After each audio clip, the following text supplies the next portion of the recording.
E eu quero falar hoje com vocês sobre expectativas. Todos nós temos expectativas, né? Hoje você saiu da sua casa e veio hoje para essa reunião com uma expectativa no seu coração. Talvez você esteja aí esperando uma confirmação, buscando uma resposta. Ou você veio com aquela expectativa mesmo assim de agradecer por tudo aquilo que tem acontecido na sua vida. Ou você veio com uma expectativa mesmo assim de receber de Deus assim aquela resposta, né? O diferencial, o divisor na sua vida, eu não sei. Mas todos nós temos expectativas sobre tudo na nossa vida. E eu quero conversar com vocês hoje sobre expectativas que são transformadas. João capítulo 4, verso 1. Por isso, quando o Senhor soube que os fariseus ouviram que ele, Jesus, fazia e batizava mais discípulos que João, embora Jesus mesmo não batizasse, mas sim os seus discípulos, deixou a Judeia e partiu uma vez mais para a Galileia. Entretanto, era-lhe necessário atravessar por Samaria. Assim, chegou a uma cidade de Samaria chamada Sicar, perto das terras que Jacó dera a seu filho José. Havia ali a fonte de Jacó. Jesus, todavia, cansado da viagem, sentou-se à beira do poço. Isso aconteceu por volta da hora sexta, por volta de meio-dia. Verso 7. Nisso, uma mulher de Samaria veio tirar água. Pediu-lhe Jesus: dá-me um pouco de água para beber. Os seus discípulos haviam ido à cidade para comprar alimentos. Então lhe respondeu a mulher de Samaria: como sendo tu judeu, pedes de beber a mim, uma mulher samaritana? Jesus respondeu a ela: se conhecesses o dom de Deus e quem é o que te pede, dá-me de beber, tu lhe pedirias e ele te daria água viva. Indagou-lhe a mulher: Senhor, tu não tens como pegar água e o poço é fundo. Onde tu podes conseguir essa água viva? Acaso tu és maior do que o nosso pai Jacó, que nos deu o poço, do qual ele mesmo bebeu, e bem assim os seus filhos e o seu gado? Verso 13. Jesus afirmou-lhe: quem beber dessa água terá sede outra vez.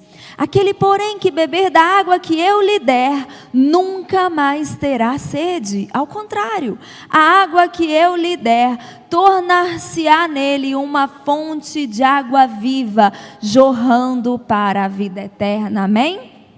Vamos parar aqui um pouquinho, depois a gente vai continuar.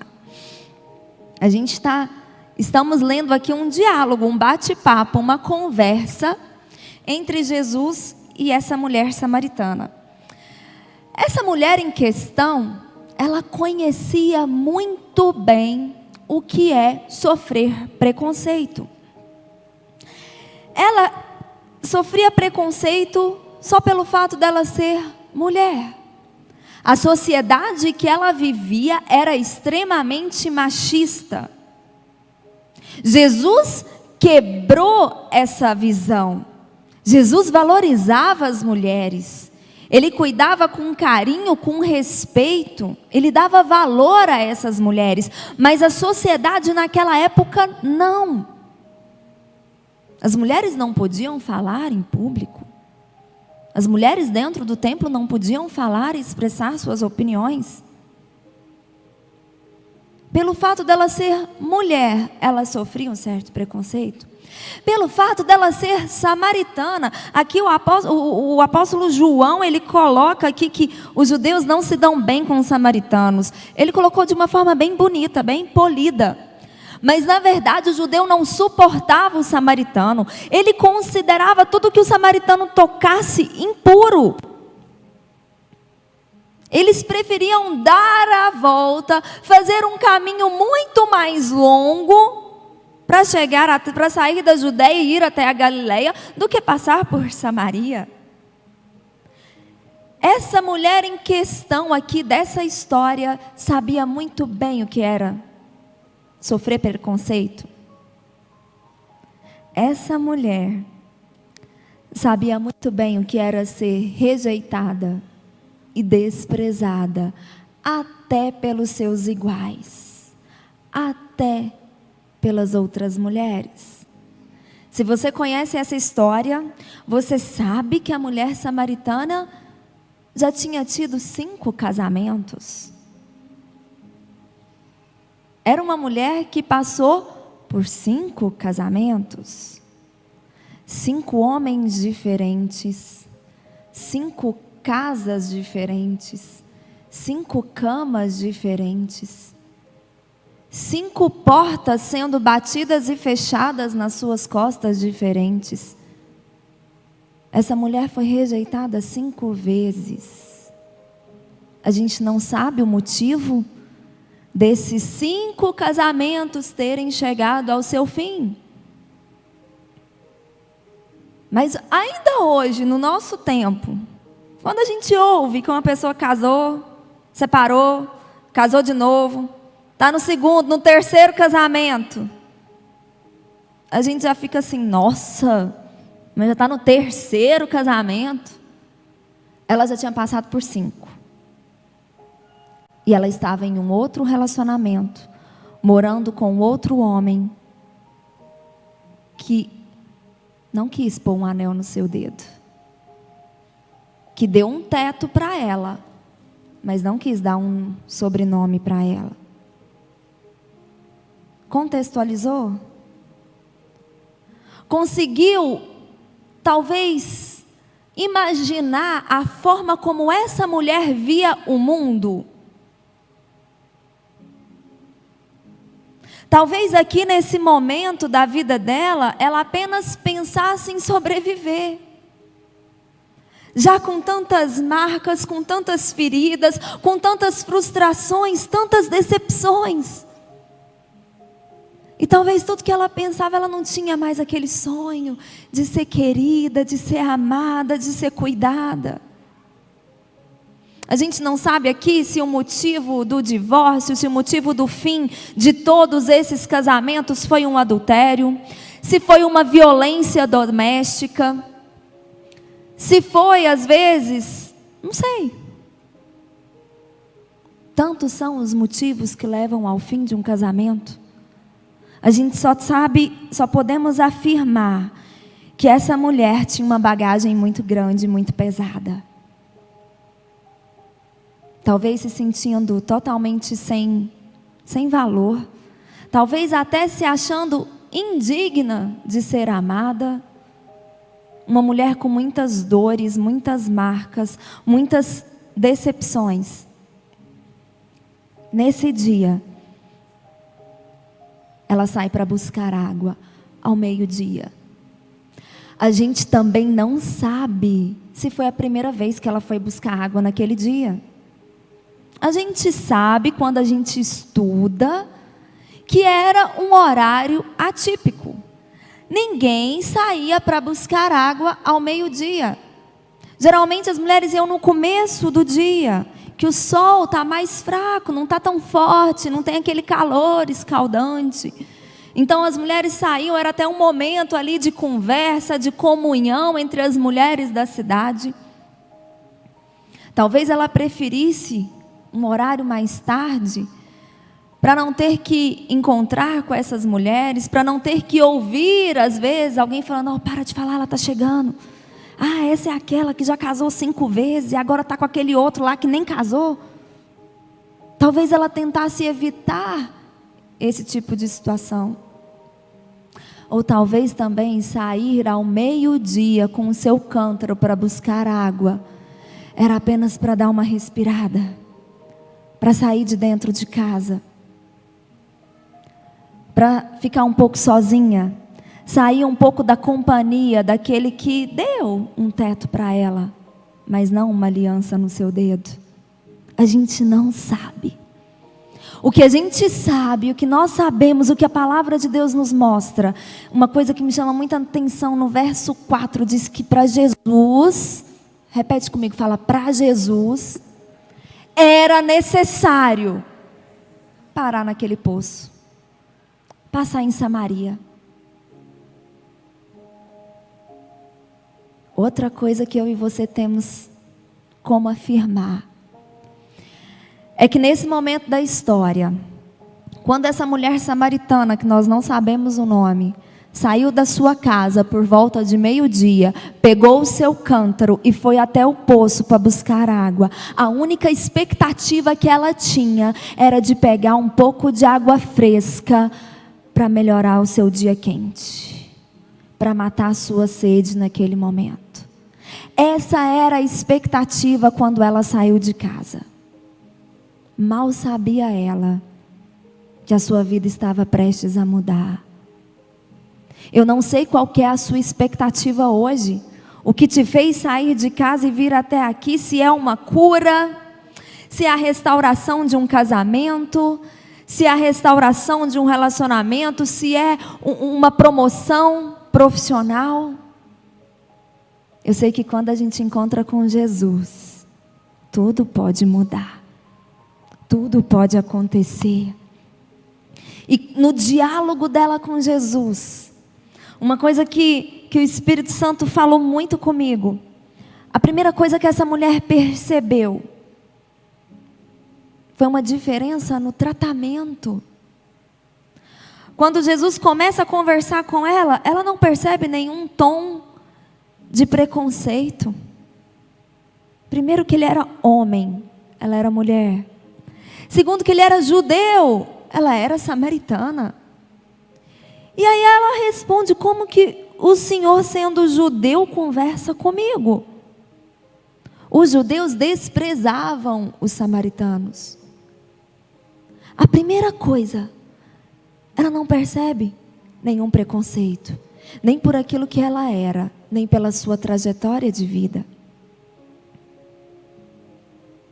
Nós podemos ser julgados e sofrer preconceito por todos, menos por Jesus. O interesse de Jesus não é apontar aquilo de mal que há em nós. Vocês estão entendendo? Não tinha preconceito. E Jesus, pedindo um copo d'água, faz um convite para aquela mulher. Verso 14. Aquele, porém, que beber da água que eu lhe der, nunca mais terá sede. Ao contrário, a água que eu lhe der, tornar-se-á nele uma fonte de água, jorrando para a vida eterna. Jesus oferece a ela uma fonte inesgotável de água. Não era apenas para matar a sede dela naquele momento, era muito além, era salvação, era vida eterna. O convite de Jesus não é apenas para uma refeição, não é apenas para um copo d'água, é também, porque Ele sabe de tudo que nós precisamos, e a palavra de Deus nos ensina que Ele supre todas as nossas necessidades aqui na terra.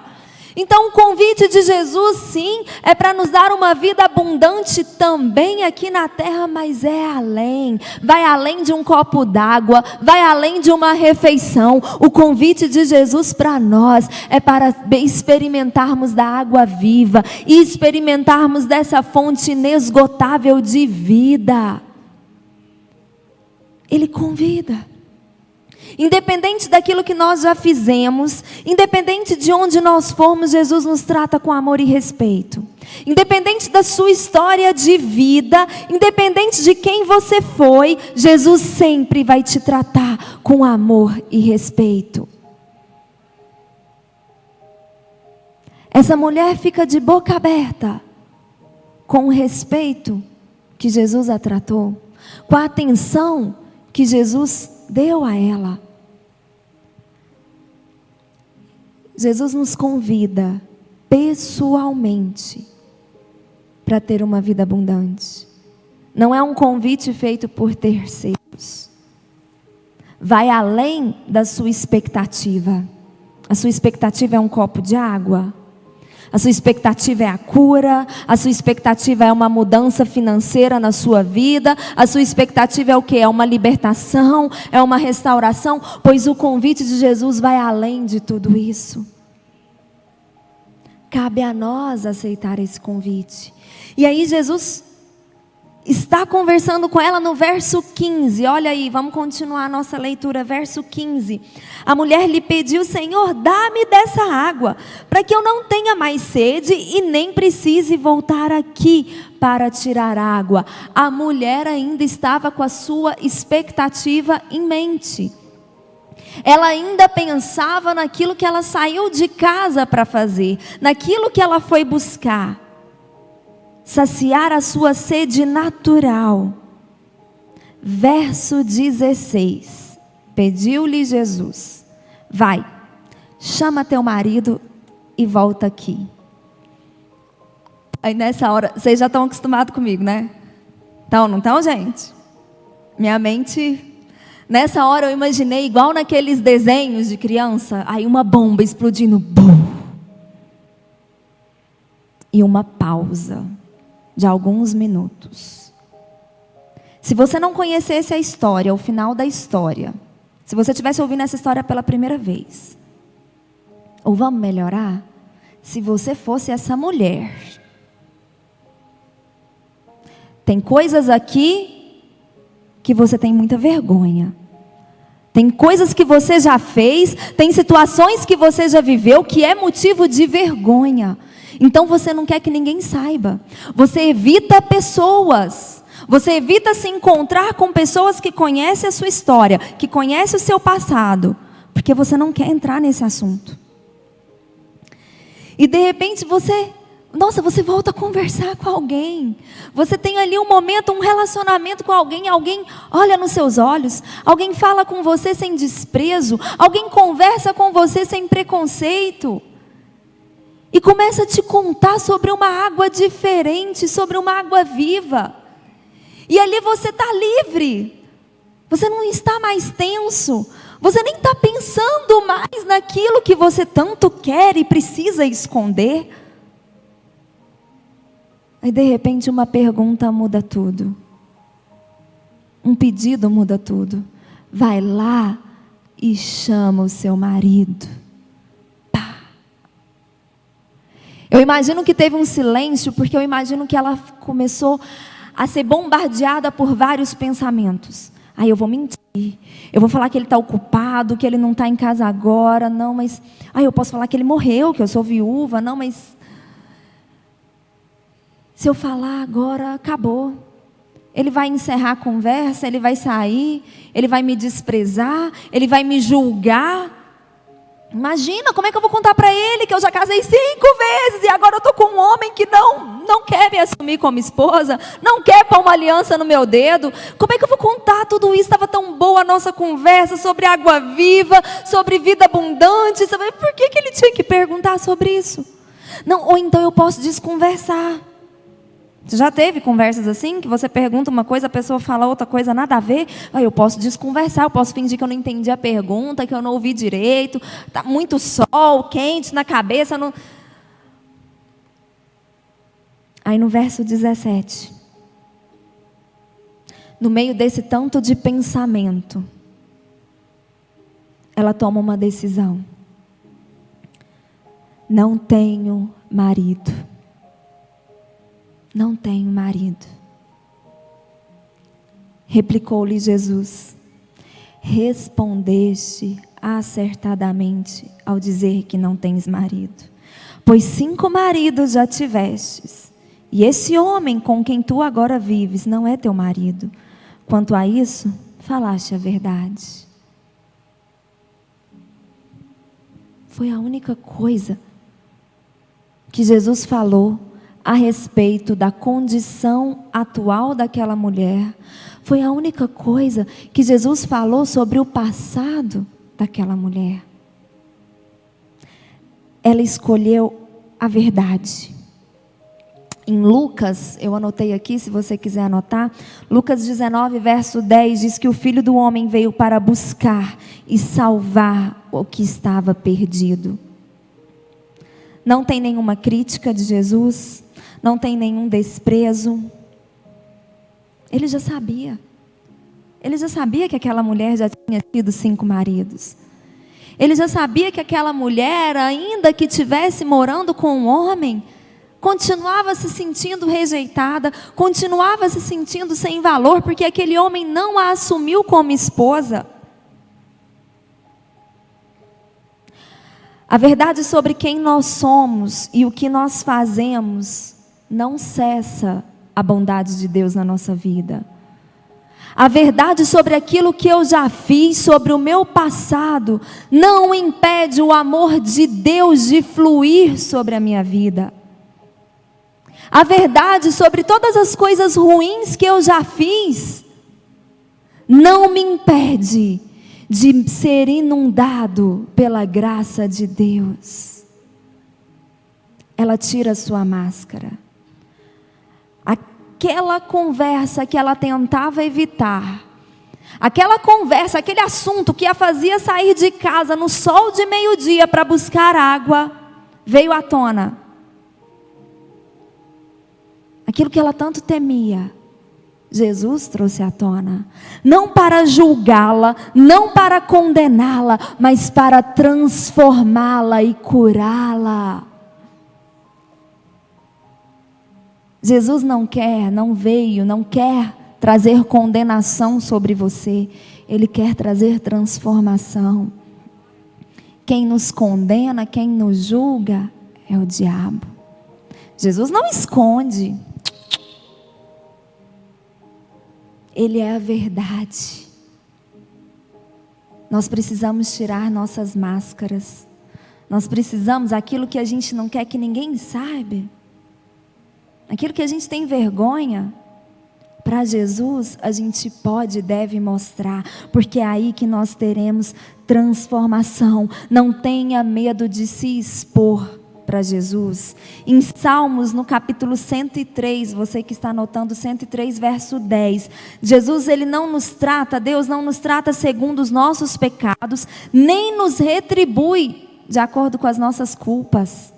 É para haver transformação, é para haver libertação. Em Romanos, no capítulo 8, verso 1, diz que nenhuma condenação há para aqueles que estão em Cristo Jesus. As coisas velhas ficaram para trás, eis que tudo se fez novo.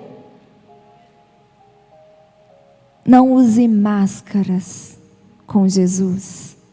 Não tenha medo. Jesus não critica, Jesus não condena, Jesus não vira para ele e fala, mais 5, e você está tentando de novo, que é o que talvez muitos de nós falaríamos, né? Já está no 3º, no 4º casamento? Não, está no 5º, não, também não estou no 5º não, o 5º já foi, eu estou agora em um que nem é casamento. Nós somos prontos para julgar. Jesus não. Jesus não está em busca de perfeição. Ele está em busca de honestidade, de sinceridade, de verdade, porque Ele quer transformar a sua vida. Ele não está buscando filhos e filhas perfeitas. Ele está buscando filhos e filhas com honestidade, com sinceridade, que fala, Pai, eu preciso de Ti. Eu sou sujo, eu sou imundo, mas eu preciso da Tua graça. E Ele vem com a Sua graça, com o Seu sangue, nos limpa, nos purifica. Jesus não está atrás de perfeição. Ele está atrás de um coração quebrantado e contrito, onde Ele possa trabalhar. Olha como a vida dessa mulher mudou. Jesus fala com ela, ela já começa a perguntar para Jesus onde é que adora a Deus, onde é, em outras palavras, onde é que eu encontro Deus? Porque os judeus falam que é Jerusalém, os samaritanos falam que é no monte, onde... Sede que ela tinha. Eu imagino o coração de Jesus explodindo de alegria, porque aquela mulher, embora tivesse toda aquela história de pecado, embora talvez eu e você julgássemos aquela mulher e não a permitiríamos, por exemplo, ensinar a palavra na igreja, em grupos, porque, poxa vida, 5 divórcios e está agora morando com um homem e nem casou. Talvez eu e você julgaríamos essa mulher. Sim ou não? Sim. Vamos ser verdadeiros, né? Mas Jesus foi nessa mulher, com uma vida, com uma conduta moral que muitos de nós reprovamos, Foi nessa mulher que Jesus encontrou um coração sedento. Onde é que eu adoro? Onde é que eu tenho que adorar? E aí Jesus ensina para ela, olha, está chegando a hora, e já chegou, em que o Pai procura os verdadeiros adoradores, aqueles que adoram em espírito e em verdade. Mas eu quero que você volte a sua atenção para esse versículo aqui, versículo 28. Aqui nessa altura aí Jesus vira para ela e faz a declaração tremenda: eu sou o Messias. Jesus vira para essa mulher, morando com um homem que não é seu marido, já com uma história de 5 divórcios. Eu sou o Messias. Seus discípulos chegam com comida. Aí olha o que acontece no verso 28. A mulher então deixou o seu cântaro e foi para a cidade. E disse aos homens, ela deixou o cântaro para trás. A expectativa dessa mulher quando ela saiu da sua casa era ir até o poço, encher o seu cântaro de água e voltar para casa com o seu cântaro. Depois desse encontro com Jesus, ela larga o seu cântaro para trás. Aquela expectativa que ela tinha no começo foi transformada, aquilo já não era mais importante. E olha o que ela faz no verso 29. Ela chega para os homens da cidade, para as pessoas da cidade, no verso 29. Vinde, vede um homem que me disse tudo quanto tenho feito. Não seria esse o Cristo? Tudo quanto tenho feito. Essa mulher evitava encontrar com pessoas, porque ela não gostava de falar sobre o que ela tinha feito. Ela não gostava de falar sobre a sua história de vida. Então, no sol de meio-dia, ela pegava um cântaro pesado e ia andando para encher o seu cântaro de água, porque ela não queria. Ela tinha vergonha do que ela fazia. Mas depois desse encontro com Jesus, ela larga para lá seu cântaro. Buscar água já não era mais importante. Evitar pessoas já não era mais o seu objetivo. Ela começa a ir atrás das pessoas e a falar: olha, é o Messias. O Messias, ele falou tudo quanto tenho feito. Ele revelou tudo que eu tenho feito. E aqui ela não falou, mas fica subentendido: ele falou tudo o que eu fiz, mas continuou me tratando com amor e respeito. Ele não mudou a forma de falar comigo depois que eu falei tudo o que eu fiz, depois de me revelar tudo o que eu fiz. É o Messias. Ela vai atrás daquilo que antes ela fugia. A sua história de vida, que antes era motivo de vergonha, passa a ser a ferramenta que ela usa para cumprir a missão de Deus na vida dela. Olha aqui no verso 39. Muitos samaritanos daquela cidade creram em Jesus, em virtude da palavra daquela mulher que testemunhara: ele me disse tudo quanto tenho feito. O passado, que ela tinha tanta vergonha, que atrapalhava até os relacionamentos atuais dela, de amizade, de sociedade, de conviver ali, foi o que Deus usou para que o nome de Jesus fosse proclamado naquele lugar. Essa mulher foi uma missionária.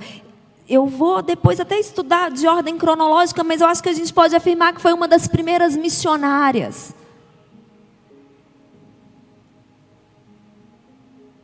As pessoas começaram a acreditar em Jesus por causa da história de vida daquela mulher. Olha, ele revelou tudo que eu tenho feito. Ele revelou os 5 casamentos que eu tive antes. O passado que antes era evitado por ela passou a usá-lo para a glória de Deus. Um encontro com Jesus muda tudo. Nós não somos definidos pelos nossos pecados. Nós não somos definidos pelo nosso passado. Quando nós encontramos com Jesus e nós experimentamos dessa fonte de água viva, nós passamos a entender o que é que nos define? Não é o meu pecado, não é o meu erro, não é a minha história de fracasso, não são as minhas derrotas, não são as bolas fora que eu dei pela minha vida. O que me define, a minha identidade é que eu sou filho de Deus. E o meu Deus tem poder para pegar cada derrota, cada fracasso, cada frustração e transformar em bênção, não apenas na minha vida, mas na vida de todos os que me cercam. É necessário para Jesus ir até onde você está. É necessário para Jesus ir ao seu encontro. Jesus faz o convite. Em Apocalipse, no capítulo 3, quando Deus escreve a carta para a igreja de Laodiceia, no verso 19, ele fala assim: eu repreendo e corrijo a todos quanto amo. Sê, pois, negligente e arrependa-te. Aí no verso 20, eis que eu estou à porta e bato. Aquele que abrir a porta, eu entrarei, cearei com ele e ele comigo. Aquele que beber da minha água, do seu interior fluirão fontes de água viva. É uma fonte inesgotável. Jesus faz o convite. A resposta é nossa. Se a resposta dessa mulher para Jesus tivesse sido diferente, se ela tivesse mantido a sua máscara, se ela tivesse tentado manter ali uma aparência religiosa, uma aparência falsa, o desfecho seria completamente diferente. A vida daquela mulher foi transformada por Jesus, sim, mas porque ela permitiu. E ela permitiu quando ela falou a verdade: eu não tenho marido. Não tenha medo de se expor para o Senhor Jesus. Deus não quer te condenar, Ele quer te transformar, Ele quer te curar. Eu repreendo e corrijo a quem eu amo. Eu bato na porta da igreja. Eu bato na porta do meu filho e da minha filha. Aquele que abre a porta, eu entro. Eu vou cear com ele. Ele vai cear comigo. Eu vou transformar. Eu vou curar. Eu vou libertar. Mas quem abre a porta somos nós. Não tenha medo de se expor para Jesus. A vida dessa mulher foi transformada porque ela tirou a máscara para Jesus. A expectativa dessa mulher foi completamente transformada porque ela aceitou receber da água viva de Jesus. A palavra de Deus diz que Deus opera em nós infinitamente mais do que aquilo que pedimos ou pensamos. Mas é sobre aqueles que permitem. É sobre aqueles que falam: vem Jesus, vem. Porque eu estou me esforçando, mas ainda tem coisa aqui que precisa ser transformada. Eu estou me esforçando na minha caminhada cristã, mas tem coisa aqui, tem carne aqui que precisa ser crucificado. Eu estou me esforçando, mas eu ainda continuo metendo bola fora. Eu preciso do teu ensino, eu preciso da tua exortação, eu preciso do teu cuidado, eu preciso da tua verdade.